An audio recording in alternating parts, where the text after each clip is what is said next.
Howdy, y'all. It's Reese, aka Bearman Prime, on this April 14th. Welcome back to my Read the Bible in a Year series. Thank you again for joining me. Card at the top right hand corner for the rest of the playlist, and I appreciate it if you hit that like button, that subscribe button, and that notification bell, please. Thank you. So, yesterday we saw God grant Solomon, the new king of Israel, the gift of wisdom. Solomon will become known as one of, if not the wisest man to ever walk the earth, with the exception of Jesus Christ. Of course, God told Solomon he would give him anything his heart desired, anything he wanted. And Solomon asked specifically for wisdom. And because of that, God not only would bless Solomon with wisdom, but with everything else that he could possibly want in the world. So, but now we're probably asking ourselves, what does that look like? What does wisdom look like? So let's see what that looks like here. Let's go back to chapter 3 in 1 Kings, starting in verse 16 today. One day, two prostitutes came to Solomon and stood before the king. One of the women said, "Sir, this woman and I live in the same house. We were both pregnant and ready to give birth to our babies. I had my baby while she was there with me. 3 days later, she also gave birth to her baby. There was no one else in the house with us, just the two of us. One night, while this woman was asleep with her baby, the baby died. That night, while I was asleep, she took my son from my bed and carried him to her bed. Then she put the dead baby in my bed. In the morning, I woke up and was about to feed the baby when I saw he was dead. When I looked at him more closely, I saw that he was not my baby."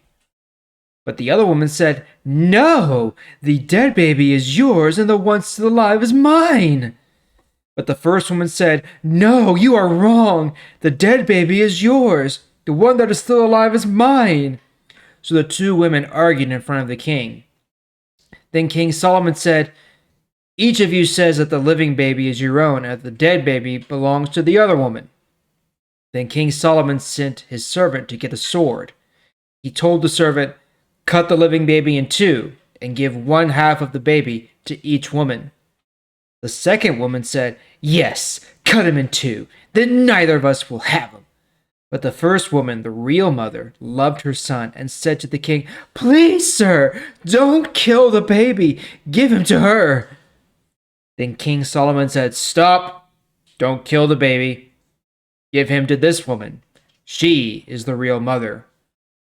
The people of Israel respected the king when they heard about this decision. They saw he had the wisdom of God to make the right decisions. Okay, so this looks kind of an odd example of wisdom, but when you think about it, it does make sense. Here we have two women arguing over one living baby. They both had babies, but one died, and so they're fighting over whose it truly belongs to. And so Solomon, in his wisdom, says, well, let's just make this simple. Cut the baby in half. You get part, you get part. It's equitable. So the woman who actually lost her baby was just like, fine, whatever. Doesn't matter to me. It makes a difference to me. Doesn't change me. But obviously, it made a difference to the actual mother. So that brought out the truth. So the wisdom reveals truth. Okay? And that's something that we should all be aware of too. Wisdom can reveal truth in our lives. God's wisdom specifically reveals truth in our lives. So that's all for today. Thank you again for joining me. I sure do appreciate it. I'll see y'all tomorrow.